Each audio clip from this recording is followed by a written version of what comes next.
அஸ்ஸலாமு அலைக்கும் friends, welcome to மா 20 பசங்க. குட்டி ஸ்டோரியிலே ரொம்ப குட்டி ஸ்டோரி. ஆனால் எப்போது நான் சொல்கிற மாதிரி இது எல்லா மக்களுக்குமே தேவைப்படுறது தான்.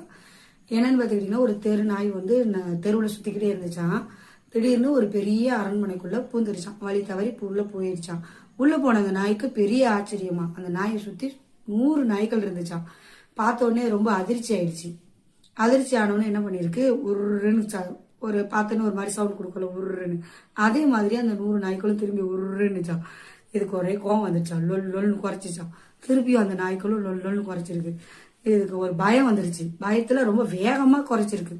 இதுங்களும் வேகமா குறைச்சிருக்கு. இது உடனே அமைதியா நிப்பாட்டிடுச்சா. அதுங்களும் எல்லாம் அமைதியா நிப்பாட்டிடுச்சான். இது என்ன நினைக்குது, நம்மள ரொம்ப இதுங்க வந்து வெறுப்பேற்றுது, ஏதோ பெரிய பிளான் பண்ணுதுன்னு நினைச்சுக்கிட்டு விட்டாம தொண்டை கிளிய கத்துன்னு குறைச்சிக்கிட்டே இருந்திருக்கு. திரும்பி அங்கிருந்து சவுண்ட் வந்துகிட்டே இருந்திருக்கு. இப்படியே செஞ்சு இறுதியில் என்ன ஆயிடுச்சு, அது மயக்கம் போட்டு விழுந்து கொஞ்ச நேரத்துல செத்தே போயிருச்சு அந்த நாய்.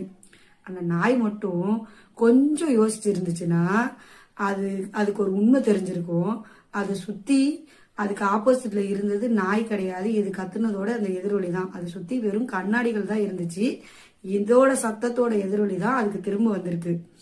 இந்த நாய் மாதிரி தான் நம்மளுமே என்ன பண்றோம், இந்த கதையில உள்ள கருத்தும் இதுதான்.